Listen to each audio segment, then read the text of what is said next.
এখানে উপস্থিত আছেন।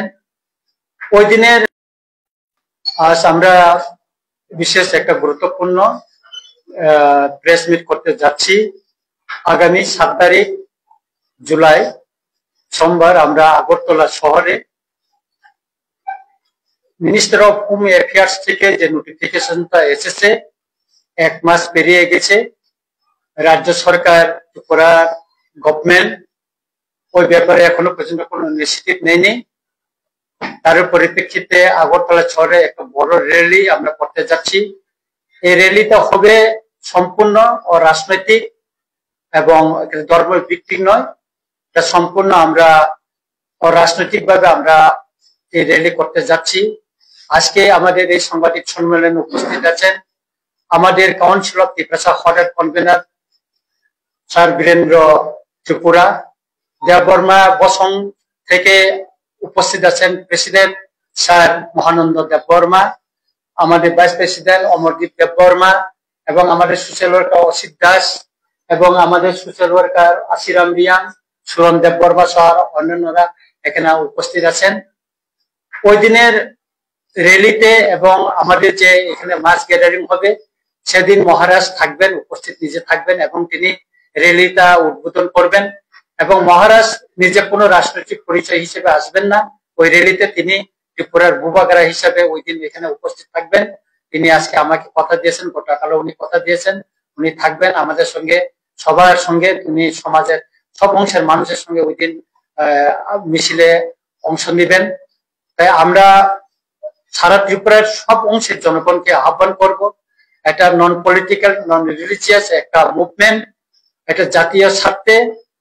কারণ মিনিস্টার অফ হোম অ্যাফেয়ার্স থেকে নোটিফিকেশন বাইরে হওয়ার পর আমরা লক্ষ্য করেছি মহারাষ্ট্রে ইতিমধ্যে সেখানকার গভর্নমেন্ট ইনিশিয়েটিভ নিয়েছে, গুজরাট গভর্নমেন্ট ইনিশিয়েটিভ নিয়েছে, দিল্লি গভর্নমেন্ট ইনিশিয়েটিভ নিয়েছে, হরিয়ানা গভর্নমেন্ট ইনিশিয়েটিভ নিয়েছে, এবং উত্তর পূর্বাঞ্চলে আসাম থেকে আসাম রাজ্যেও ইনিশিয়েটিভ নেওয়া হয়েছে। এবং গতকাল আমি নিউজ দেখেছি যে স্পেশাল টাস্ক ফোর্স তামিলনাড়ু গঠন হয়ে গেছে।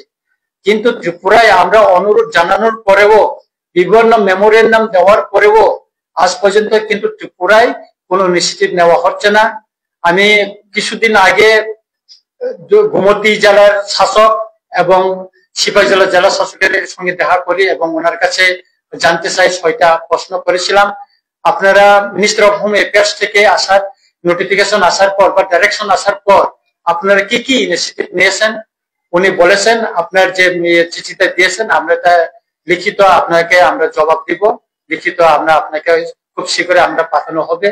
এবং এই পর্যন্ত যতটুকু আমরা জানতে পেরেছি এবং মহকুমার শাসক এবং পুলিশ এসপিদের সঙ্গে আলোচনা করে জানতে পেরেছি, এই পর্যন্ত কোথাও ডিটেনশন ক্যাম্প করা হয়নি, কোন ডিস্ট্রিক্টে আজ পর্যন্ত স্পেশাল টাস্ক ফোর্স গঠন করা হয়নি, রাজ্য এবং জেলা পর্যায়ে কিছু করা হয়নি। যারা এখানে বেআইনি অনুপ্রবেশ করেছে তাদেরকে শুধু ধরা হচ্ছে এবং তাদেরকে প্রসেসের মাধ্যমে কোর্টে পাঠানো হচ্ছে এবং কোর্টে পরে জেলা পাঠানো হচ্ছে, এর বেশি আর কিছু করা হচ্ছে না। তাই আমরা প্রতিবাদ জানিয়ে এবং মিনিস্টার অফ হোম অ্যাফেয়ার্স থেকে যে দিক নির্দেশনা এসেছে তার পরিপ্রেক্ষিতে আমরা আগামীকাল মানে আগামী 7 তারিখ জুলাই আগরতলাতে আমরা র্যালি করব। তার পরবর্তী আমরা কি করব, আমাদের সব সোশ্যাল ওয়ার্কার সহ এনজিও এবং সিভিল সোসাইটি সঙ্গে আলোচনা করে আমাদের পরবর্তী মুভমেন্টটা আমরা সিদ্ধান্ত নেব। হ্যাঁ, নোটিফিকেশনটা আছে আমাদের কাছে, আপনারা নিতে পারবেন। নোটিফিকেশনে বলা হয়েছে 30 দিনের ভিতরে আপনার এখানে ইলিগাল মাইগ্রেন্টকে আইডেন্টিফাই করে তাকে ডিপোর্ট করতে হবে, এটা স্পষ্ট বলা আছে। এবং এখানে ডিএমদেরও একটা রুলস আছে, তাদের এখানে ডিটেনশন ক্যাম্প করা, এসপিদের পুলিশ এসপিদেরও একটা ইয়ে আছে, তাদেরকে আইডেন্টিফাই করা যারা ইলিগাল মাইগ্রেন্ট, কিন্তু এখানে করা হচ্ছে না এখানে। এবং এখানে আসাম রাইফেল এবং বেসরকারি রুলস আছে, এই যে এখানে সুনির্দিষ্ট এখানে ইয়ে আছে, কিন্তু তারাও কিছু করছে না। সুতরাং এই পরিপ্রেক্ষিতে আমাদের যে এখানে কেন হচ্ছে না সেটাই আমরা জনগণকে এবং সরকারকে বলার জন্য আমাদের র্যালি হচ্ছে। এবং আপনারা এই যে 19 তারিখ মে ডিটেনশন এই যে ডাইরেকশনে কি আছে এটা আপনারা আছে আমার কাছে, আপনারা নিয়ে যাবেন।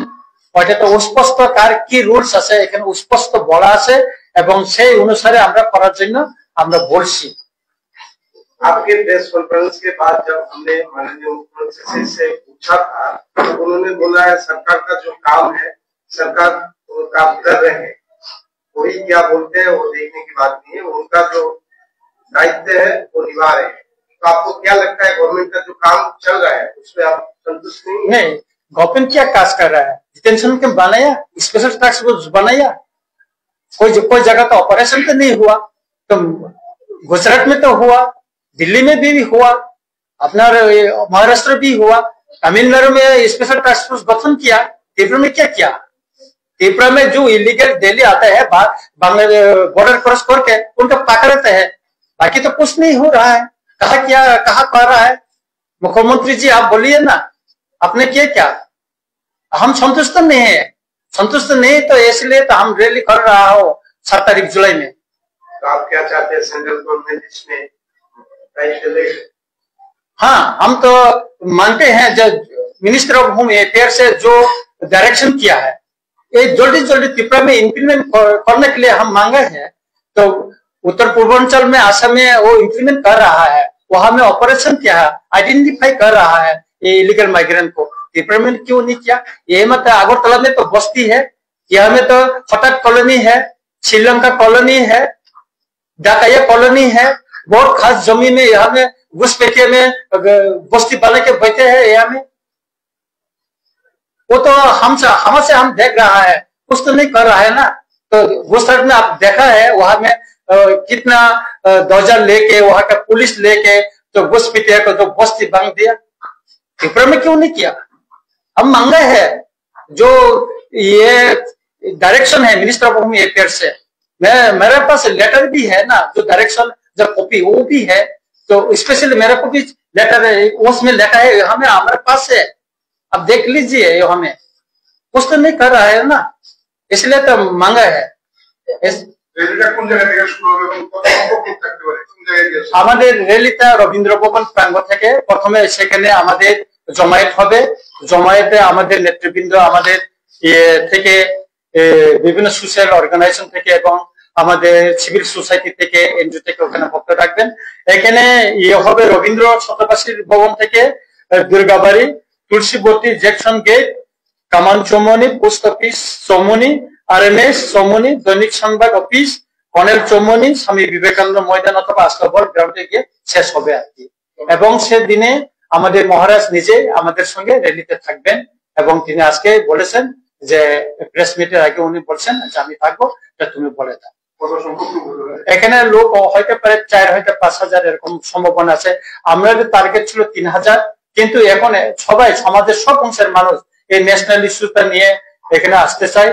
ওই দিন কোনো পার্টির ফ্ল্যাগ থাকবে না, আমাদের জাতীয় পতাকা থাকবে এবং আমরা কংগ্রেচুলেশন জানাবো যে মিনিস্টার অফ হোম অ্যাফেয়ার্স দায়িত্বে যিনি স্বরাষ্ট্রমন্ত্রী মাননীয় অমিত শাহ জিকে, আমরা প্রধানমন্ত্রীকে এবং বুবাগেরাকে আমরা ওই দিনে আমরা ওনাকেও আমরা কংগ্রেচুলেশন কেন জানাবো, কারণ বুবাগেরা আমাদের এই আন্দোলন উনি সমর্থন করছেন এবং আমাদের প্রতিটি মুহূর্তে আমাদেরকে নির্দেশনা দিচ্ছেন, সেজন্য ওনাকে ইয়ে করবো। তাই এখন আমাদের সামনে আমাদের কাউন্সিল ফাদার कन्वेनर ये जो इलीगल माइग्रेंट्स इसके कारण नेशन को कितना थ्रेट है क्या? नहीं, ये हमारा जो इतना भारतवर्ष में इतना घुसपैठिया आया जो हमारा नेशनल सिक्योरिटी और सॉवरेनिटी के लिए बहुत थ्रेट है। अपने जम्मू कश्मीर क्या हुआ अब देखा है, असम में तो बहुत जगह में हुआ, त्रिपुरा में आप देखो उस दिन पेपर में निकला, यहाँ में लोकल पेपर बांग्ला में निकला, जो ड्रग्स का जो स्मगलिंग होता है वो बांग्लादेशी है, जो पकड़ ले वो बोला है हम बांग्लादेशी है। तो यहाँ में और भी है जो बांग्लादेशी यहाँ पकड़ते हैं, जेल में रखते हैं, उनके बेल दे देते हैं। तो बेल देने के बाद वो बांग्लादेशी कहाँ चले गया तो पता नहीं है। मैं चीफ जस्टिस को मैंने एक लेटर भेजा तो हमें रिप्लाई भी आया वो एक्शन के लिए, तो एक्शन चल रहा है। মুখ্যমন্ত্রীকে আমরা চিঠি দিয়েছি, চিফ সেক্রেটারি সবাইকে চিঠি দিয়েছি, যেখানে চিঠি দেওয়ার প্রয়োজন আমরা দিয়েছি এবং পরবর্তী আমরা কি করতে পারি আগামী দিনে আমরা আলোচনা করব। এবং শুধু আমরা মুভমেন্ট শুধু করব না, আইনের মাধ্যমে আমরা কি করতে পারি সেটা খুব শীঘ্রই আপনারা জানতে পারবেন এবং দেখতে পারবেন। আমরা আলোচনা করার পরে সবটা তৈরি হওয়ার পরে আমরা এটা আপনাদের সামনে নিয়ে আসবো। পাশাপাশি যারা এই ধরনের যারা বাংলাদেশ থেকে যারা এখানে এসে স্থায়ীভাবে বসবাস করছে, ওদের যারা কাগজ বানিয়ে দিচ্ছে, ওদের বিরুদ্ধে আপনাদের কি? ওদের বিরুদ্ধেও আমরা আমার প্রতিটি চিঠিতে আমরা লিখেছি, এখানে যারা যে বাংলাদেশি অবৈধভাবে যারা এখানে এসে বসবাস করছেন, যারা কাগজ বানাচ্ছেন, তাদের যে Aadhaar card, ration card, PAN card ওটা জেনুইন, কিন্তু ওইটা বাইর করার জন্য যে সমস্ত কাগজ সাপোর্টিং যে ডকুমেন্টস দিয়েছে ওইগুলি সব ফেক। আমরা বলেছি আর ওয়ার্ড গুলিকে চেক করার জন্য কোথায় থেকে সে আছে। এমন এখানে আছে, আমার কাছে তথ্য আছে, আমার হোয়াটসঅ্যাপ ভরে গেছে যে বুজ্জমনগরে এখন ইন্ডাস্ট্রির ভিতরে একজন চাকরি করছেন, ওনার বাবা এখনো বাংলাদেশের হেডমাস্টার। এমন তথ্য আছে যে বিধানসভা নির্বাচনে উনি প্রার্থী হয়ে জিতেছেন, এমএলএ করেছেন, এরকম লোকও আছে। পুরো তথ্য আছে, উনি আসাটা 1980 সনের পরে আছে এখানে, এরকম তথ্য আমার কাছে আছে। এমন লোক আছে পার্বত্য চট্টগ্রাম থেকে আছে, এখানে আগরতলায় বিল্ডিং বানিয়ে বসবাস করছে, এখানে আম বাগান করছে বিভিন্ন জায়গায়। এবং পার্বত্য চট্টগ্রামের থেকে এমন লোক আছে এখানে, মানে আমি যখন রাজশাহী বাড়িতে যাই বা অন্য অংশে যায়, মানে কি বলবো, সেখানকার মানুষ, গ্রাম সেখানে তৈরি হয়ে গেছে, বাগান হয়ে গেছে, প্রচুর লোক ঢুকছে। শুধু এটাই নয় যে ইলিগাল মাইগ্রেশনের জন্য কিছু কিছু যেটা এডিসি এলাকা ইতিমধ্যে এডিসি বহির্ভূত করে দেওয়া হয়েছে। বিশ্রামগঞ্জ ওটা একসময় এডিসি এলাকা ছিল, কিন্তু এখানে জনসংখ্যাটা যখন নন ট্রাইবেল বেড়ে গেল, এটা এডিসি বহির্ভূত করা হলো। তারপরে চম্পকনগর বাজার, ওটা একসময় এডিসির এলাকার হাতে ছিল, এটা যখন জনসংখ্যা বৃদ্ধি হওয়ার পরে এটাকে বহির্ভূত করা হইলো। যেমন দুর্গা চৌধুরী পাড়া সেভাবে ওইভাবেই করা হইলো। যেমন কমলপুরের দুর্গা চৌমুনি ব্লকটা, ওটা এডিসি এলাকাতে ছিল, মানে বহির্ভূত করা হইল। তো এখানে maximum district headquarter, sub division headquarter Agartala শহরে, আপনি বলুন এই নন্দননগর সব বিভিন্ন খাত জমি এলাকায় যে সমস্ত বস্তি আছে, তাদের কাগজপত্র আছে, কেন তাদের কোনো জমির কোনো কাগজপত্রই নাই, কোনো কাগজপত্রই নাই তাদের। আপনি যে বললেন যে রেশন কার্ড, আধার কার্ড ওইগুলা একদম ঠিক আছে, কিন্তু আরওয়ার গুলা কোনো অস্তিত্ব নেই না, আরও না। তাদের যে ওই যে আধার কার্ড বের করার জন্য যে সাপোর্টিং ডকুমেন্টস গুলি দিচ্ছে না, বিভিন্ন স্কুলের সার্টিফিকেট বা বিভিন্ন জন্ম তারিখ, এগুলি সব ফেক। না, এগুলি চক্র ইতিমধ্যে মোহনপুর সাব ডিভিশনে কাজল সরকার নামে ব্রহ্মকুণ্ডের একজন অ্যারেস্ট হয়েছে, কিন্তু উনি বেল্টে আছে এবং এটা পেপারে বাইরে হয়েছে, লোকাল আমাদের এখানে পেপারে বাইরে হয়েছে ইতিমধ্যে। ওটা আমি লিখেছি, এটা কপিতে আমি চিফ জাস্টিসকে লিখেছি। এই যে উনি এত করার পর উনি 100-র মতন আধার কার্ড লোকে বানিয়ে দিয়েছে এবং পাসপোর্ট বানিয়ে দিয়েছে, ওটাই ইয়ে করে দিয়েছে, আমি চিঠিতে দিয়ে দিয়েছি। উনি যেরকম কাজ করছে ওনার সঙ্গে আরো উপর লেভেলের জড়িত আছে, ওদের বিরুদ্ধে না, ওনার বিরুদ্ধেও আমরা লিখেছি, আমাদের প্রতিটা চিঠিতে আমরা লিখেছি। শুধু এটা নয়, নির্বাচন কমিশনের আপনার নির্বাচন যে ভোটার লিস্টটা আপনার জানেন, এটা 1994 সনে যখন পিএন সেশন চিফ জাস্টিস মানে ইলেকশন কমিশনার ছিল, তখন ত্রিপুরাতে 1,35,000 ভোটার তালিকা বাদ দিয়েছিল, কিন্তু এটা তো বাদ দেওয়া হয়নি। এখন বাদ করেছে, বাদ দেওয়ার জন্য বলেছিল, কিন্তু পর্যন্ত করা হয়নি। সেদিনে তো আপনার 5 তারিখ ইয়েতে মে, ওই তারিখে ত্রিপুরার পত্রিকা বেড়েছে, সেন্দন পত্রিকা বেড়েছে, কপিটাও আমার কাছে আছে, পেপার কাটিংটা এখন আছে। এটা নিয়ে আমি ইলেকশন কমিশন যাইতেছি, 9 তারিখ আমি দিল্লি যাব এবং দেখা করবো চিফ ইলেকশন কমিশনের সঙ্গে, ওইটা করবো। বাকি অংশটা কিছু যে আমাদের ত্রিপুরা এলাকায় পার্বত্য চট্টগ্রাম থেকে কিরকম ভয়াবহ এখানে অনুপ্রবেশ হচ্ছে, সে বিষয়ে আমাদের সম্মানিত স্যার বীরেন্দ্র ত্রিপুরা কিছু বলবেন।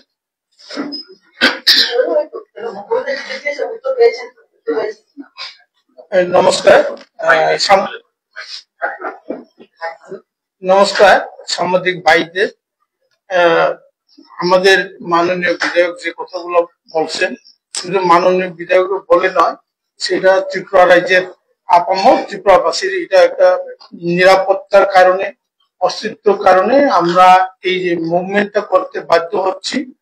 প্রথমত যে আলোচনা আপনাদের থেকে এসছেন বা প্রশ্ন আকারে এসছেন, আমি দেখেছি যেসব এলাকায় বিশেষ করে বাইরে থেকে লোক এসছে, পার্বত্য চট্টগ্রামে আপনারা নিশ্চয়ই জানেন, আমাদের মাননীয় বিধায়ক অলরেডি উল্লেখ করেছেন যে নারকেল কুঞ্জ এটা এক সময় ত্রিপুরা ইয়াংদের অধ্যুষিত এলাকা।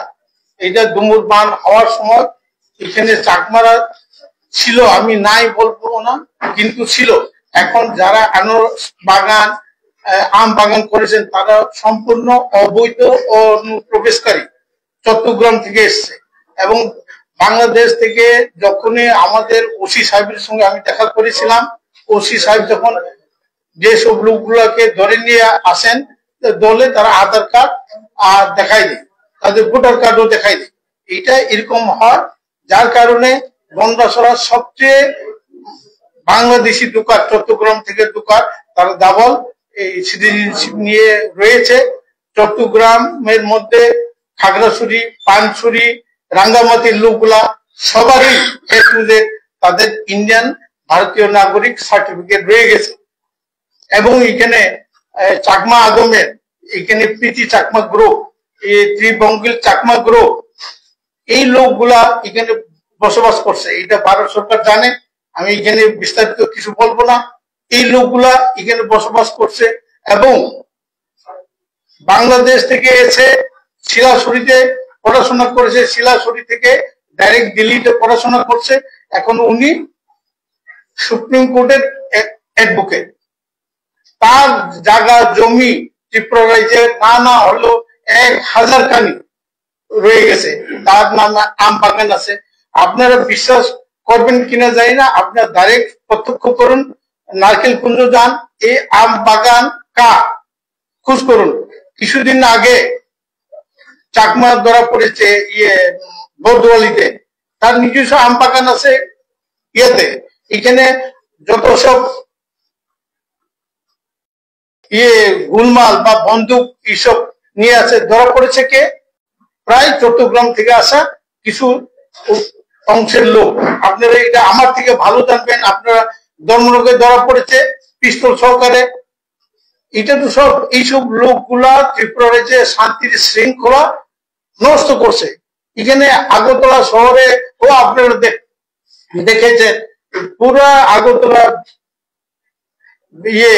চতুর্দিকে বিস্তৃত ভাবে কিছু চট্টগ্রাম বাসীর লোক বসবাস করছে। তার জামাই খাগড়াছড়ির অফিসের একজন পিএ কাজ করছে, ওখানে জেলা সদস্যের তার পরিবার আসাম রাইফেল স্কুলে পড়াশোনা করছে, এখানে দালান বাড়ি করছে। এবং যেভাবে তাদের কীর্তিকলাপ, এটা আপনারা জানেন। বিশেষ করে যে আগে এডিএম ছিলেন নর্থ ত্রিপুরা কৈলাসহরের অনুপতিতে, এই এডিএম সাহেব আপনার সাসপেনশন হয়েছে তার কীর্তিকর্মের ফলে। কোথাও তারা কিছুদিন আগে ধলাই ডিস্ট্রিক্টের ডিএম এর কাছে এসডিএম সুলিন্তা যে চিঠি দিয়েছে, এখানে প্রচুর নাম আছে।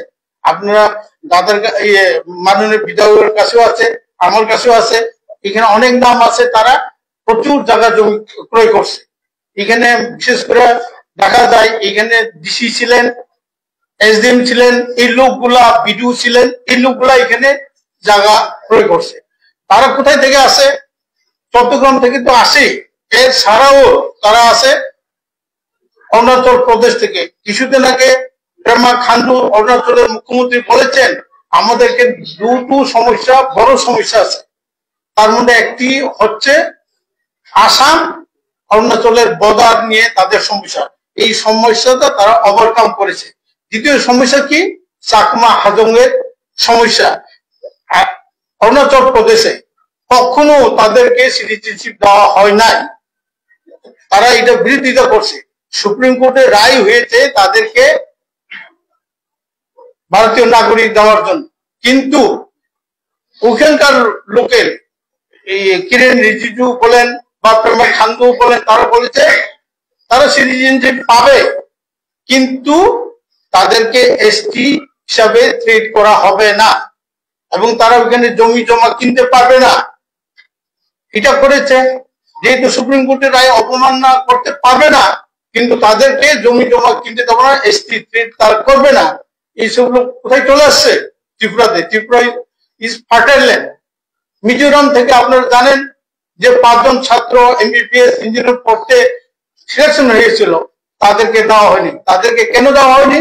তাদের বলছে যখন চাকমা অটোনমাস ডিস্ট্রিক্ট কাউন্সিল হয়েছে তাদেরকে কোলকাতার হিসাবে তাদের লিস্ট দেখাতে হবে, তারা দেখাতে পারেনি, যার জন্য তাদেরকে সিলেকশনটা ক্যান্সেল করা হয়েছে। আর ত্রিপুরায় যে বাংলাদেশ থেকে মা বাবা আছে আর এখানে গিয়ে চাকরি করছে, টিসিএস টিপিএস আইএস অফিসার হয়ে ঘুরছে, গাড়ি ঘোড়া নিয়ে ঘুরছে, কার চাকরি নিচ্ছে?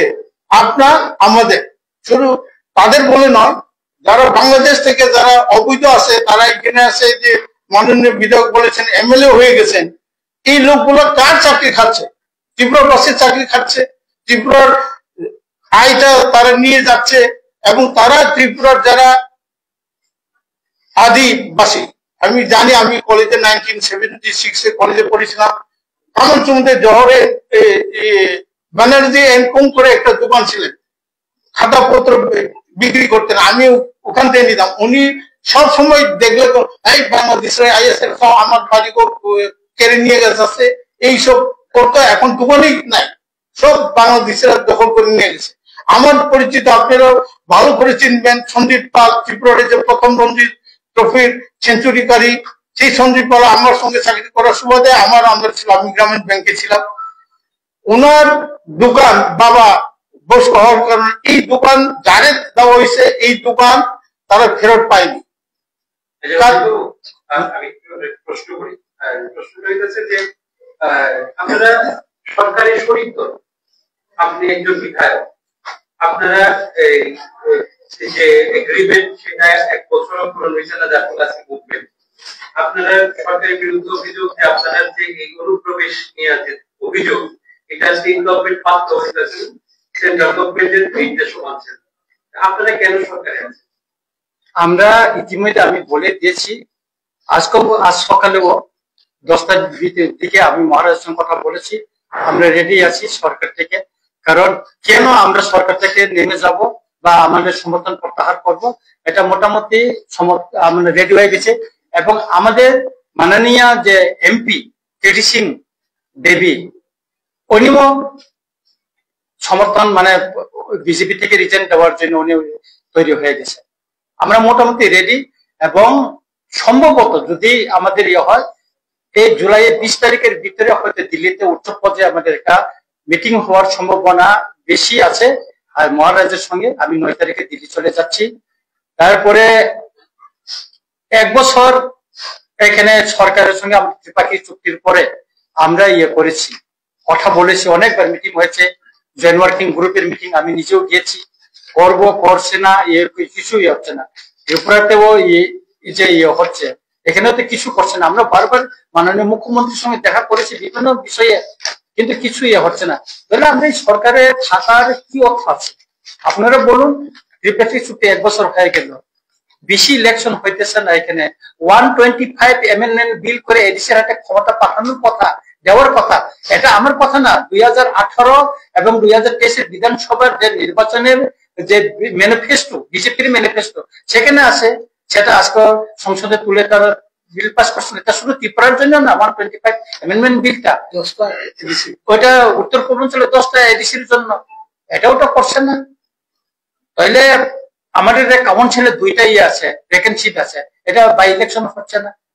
তাহলে এই সরকারের অধীনে থাকা বা তাদেরকে সমর্থন করা আমাদের আর কি প্রয়োজন আছে? আমরা সেই জন্য আমরা লাস্ট মাননীয় স্বরাষ্ট্রমন্ত্রীর সঙ্গে আমরা দেখা করবো, কারণ যেহেতু আমাদের অ্যালায়েন্সটা, আমাদের ইয়েটা দিল্লির সঙ্গে হয়েছে, সেখানে আমরা কথা বলবো। তারপরে আমরা মোটামুটি সমর্থন প্রত্যাহার করার দিকে আমরা মোটামুটি তৈরি হয়ে নিচ্ছি। আমাদের সবাই 13 জন আমাদের এমএলএ মিনিস্টার আমরা রেডি আছি, এবং আমাদের এমপিও রেডি আছে। আমরা লাস্ট দেখা করব, তারপরে আপনারা জানবেন যে আমরা কোথায় যাই। সমর্থন প্রত্যাহারের বিষয়ে কি বিষয়ে তাদের বিধায়কদের সঙ্গে আলোচনা কমপ্লিট আমাদের আলোচনা হয়ে গেছে, কমপ্লিট আমাদের আলোচনা হয়ে গেছে। মহারাজা 7 তারিখে আমাদের র্যালিতে থাকবেন, থাকার পরে উনি ওই দিনে দিল্লিতে চলে যাবেন। আমাদের মোটামুটি আমরা ওই দিকে চলে আগাচ্ছি। আপনারা দেখছেন আমাদের কিছুদিনে রাজনৈতিক পরিস্থিতিটা কোন দিকে গড়াচ্ছে। আমি তো রেগুলার বলে যাচ্ছি এই সরকারের সঙ্গে থাকার প্রয়োজন নেই। না, সমর্থন আছে, ওনার সমর্থন নিয়ে তো আমরা বলছি। আমরা তো সমর্থন নিয়ে তো বলছি, মহারাজ নিজেই তো বলছেন আমরা কেন সমর্থন করবা। 1 বছর আমরা দেখেছি, আমরা বিরোধী দল থেকে আমরা ছেড়ে সরকারের সঙ্গে এসেছি। আমাদের প্রতিশ্রুতি দিয়েছে আমাদেরকে, আমাদের যে অধিকার, ল্যান্ড রাইটস এর কথা, পলিটিক্যাল রাইটস এর কথা বলা হয়েছে। চুক্তিতে কি আছে? এটা কথা আছে, কিছু তো করছে না। তাহলে এই সরকারের অধীনে আমরা কেন থাকবো? আজকে আমাদের 3জন ক্যাবিনেট মিনিস্টার হওয়ার কথা, 2জনে তো আমাদেরকে, একজন প্রতিমন্ত্রী আর একজনকে তো ক্যাবিনেট মিনিস্টার করে রাখছে। শপথ গ্রহণ অনুষ্ঠানে কি এজন্য জানেন আপনারা? না, শপথ গ্রহণে বিভিন্ন মিনিস্টার বা ওনার বিভিন্ন এসেছিল, কিন্তু শপথ গ্রহণের যে মিনিস্টারকে সম্প্রসারণ যে করা হচ্ছে, সেটা যদি আপনার সবার সঙ্গে আলোচনা করে যদি করতো তাহলে সবাই সন্তুষ্ট হইতো। কিন্তু আমরা একটা সরকারের শরিক দল হিসেবে আমাদের সঙ্গে তো আলোচনা করেন। আমাদের মাননীয় মুখ্যমন্ত্রীকে দিয়ে রাত্রে ওয়েস্ট ডিস্ট্রিক্টের ডিএম রাত্রে ওনাকে হোয়াটসঅ্যাপে মেসেজ পাঠিয়েছে 9:30 দিকে। আমি মহারাজের সঙ্গে 9:30 সময় কথা বলেছি, তখনও উনি জানতে পারেন যে ত্রিপুরার মন্ত্রিসভা সম্প্রসারণ হচ্ছে।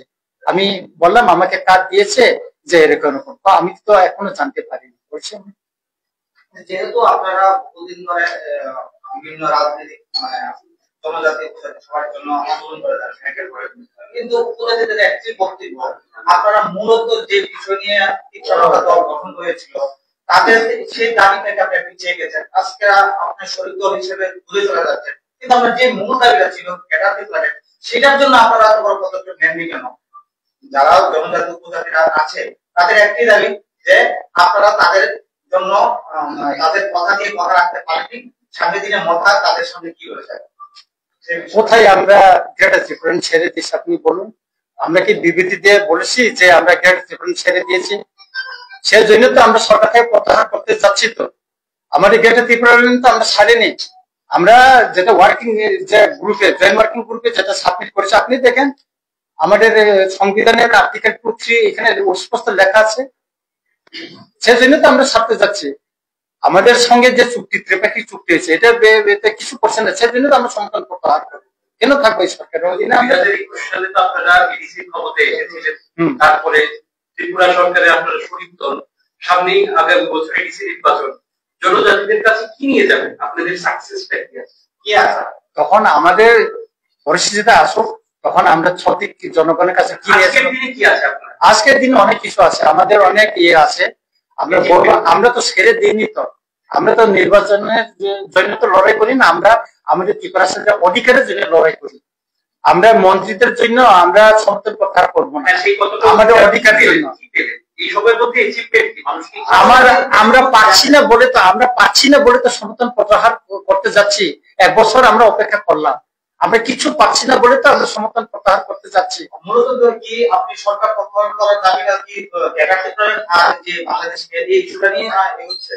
না, আমাদের মেন হইলো যে ত্রিপাক্ষিক যে চুক্তিটা হয়েছে দিল্লিতে, সেখানে সেন্ট্রাল গভর্নমেন্ট কি প্রতিশ্রুতি দিয়েছিল? আমাদের ল্যান্ড রাইটস এর কথা বলেছিল, আমাদের পলিটিক্যাল রাইটস এর কথা বলেছিল, কালচারাল ডেভেলপমেন্টের কথা বলেছিল। এটা তো লেখা আছে পলিটিক্যাল রাইটস এর কথা কি। আমাদের যে অধিকারগুলি এডিসি এলাকায় হোক বা বাইরে হোক, যে অধিকারগুলি সেটাকে তারা ইয়ে করার কথা। আমাদেরকে এখানে স্টেটে আরো এমএলএ সিট বাড়তে পারে।